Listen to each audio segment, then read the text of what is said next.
Hello, আসসালামু আলাইকুম। আশা করি সবাই অনেক বেশি ভালো আছেন। তো আমি হচ্ছে আজকে রান্না করতেছি ডিম পোলাও বলবো না ডিম বিরিয়ানি বলবো? আচ্ছা যাই হোক, আমি ডিম বিরিয়ানি বলছি। তো এখানে হচ্ছে যে আমি বেশ অনেকগুলা কোয়েলের ডিম নিয়েছি। আর সাথে হচ্ছে ২ টা বড় ডিম দিয়ে দিয়েছি। আমরা ২ জন মানুষ তাই ২ টা বড় ডিম দিয়েছি। আর বেশ কতগুলো হচ্ছে কোয়েলের ডিম দিয়েছি। সাথে হচ্ছে যে ২ টা না ৩ টা আলু কেটে দিয়ে দিয়েছিলাম।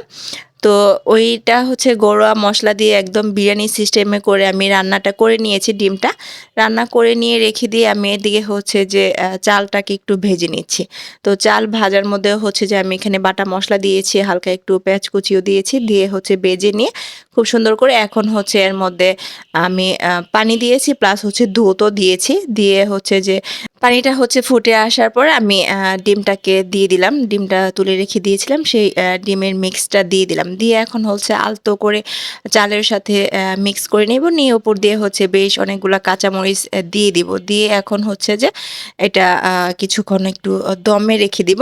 তো দমে রেখে দিয়ে এর মধ্যে হচ্ছে যে আমি পরবর্তীতে ঘি দিয়ে দিব।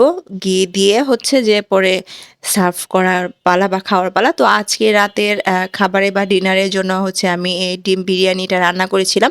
তো এখন আর ওইভাবে ফুল ভিডিও করে হয়ে ওঠে না। তো আমি হচ্ছে ঘি দিয়ে বেশ কিছুক্ষণ দমে রেখে দিয়েছিলাম। এখন গরম, গরম সার্ভ করার পালা।